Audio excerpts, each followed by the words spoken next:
Hello दोस्तों, आज हम जानेंगे महमूद गजनवी से जुड़े हुए महत्वपूर्ण कुछ प्रश्न।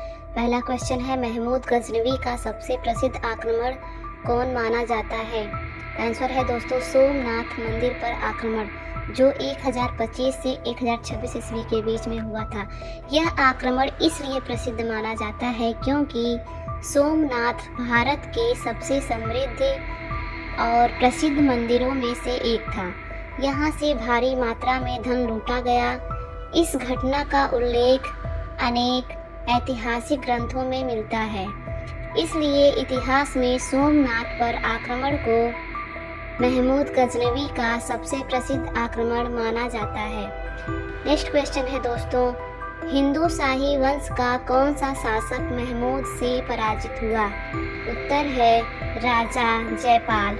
महमूद गजनवी ने 1000 ईस्वी में हुए युद्ध में जयपाल को पराजित किया था। नेक्स्ट क्वेश्चन है दोस्तों, महमूद गजनवी के आक्रमणों का एक प्रभाव लिखिए। उत्तर भारत की राजनीतिक शक्ति कमजोर हो गई। लगातार आक्रमणों से शासक बिखर गए और इससे आगे चलकर अन्य विदेशी आक्रमणों का मार्ग प्रशस्त हुआ। नेक्स्ट क्वेश्चन है, महमूद गजनवी के भारत आक्रमणों के कारण बताइए। महमूद गजनवी के भारत पर आक्रमणों के प्रमुख कारण इस प्रकार थे। पहला, धन का प्रसार। भारत के मंदिरों जैसे सोमनाथ में अपार धन संपत्ति थी। महमूद को अपने साम्राज्य और सेना के लिए धन की आवश्यकता थी।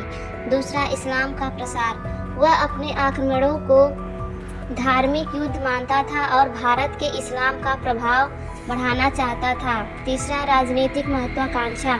महमूद एक शक्तिशाली शासक बनना चाहता था। भारत पर विजय से उसकी प्रतिष्ठा और शक्ति बढ़ती थी। चौथा, भारत की राजनीतिक कमजोरी। उस समय भारत छोटे छोटे राज्यों में बटा हुआ था। राजाओं में आपसी एकता नहीं थी, जिससे आक्रमण आसान हो गया। पांचवा, सीमा सुरक्षा का अभाव। उत्तर पश्चिमी भारत सीमाएं कमजोर थीं, जिससे गजनवी सेना आसानी से प्रवेश कर सकी। नेक्स्ट क्वेश्चन है दोस्तों, सोमनाथ मंदिर पर आक्रमण का ऐतिहासिक महत्व समझाइए। सोमनाथ मंदिर पर आक्रमण का ऐतिहासिक महत्व निम्नलिखित बिंदुओं में समझा जा सकता है। पहला है धार्मिक प्रतीक का आघात। सोमनाथ मंदिर हिंदुओं के 12 ज्योतिर्लिंगों में से एक था। इस पर आक्रमण से भारतीय धार्मिक आस्था को गहरा आघात हुआ। दूसरा, महमूद गजनवी की लूट नीति का प्रमाण। यह आक्रमण 1025 में जो हुआ था दर्शाता है कि महमूद का मुख्य उद्देश्य मंदिरों में संचित अपार धन को लूटना था। तीसरा, भारत की राजनीतिक कमजोरी उजागर।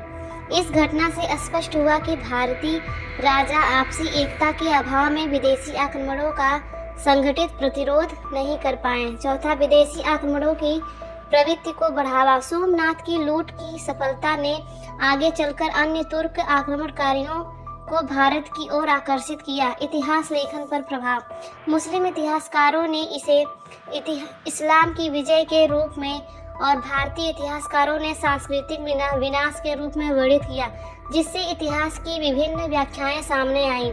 भारतीय चेतना और पुनर्निर्माण की भावना। बार बार विनाश के बावजूद सोमनाथ मंदिर का पुनर्निर्माण भारतीय समाज की सांस्कृतिक दृढ़ता और आत्मविश्वास का प्रतीक बना।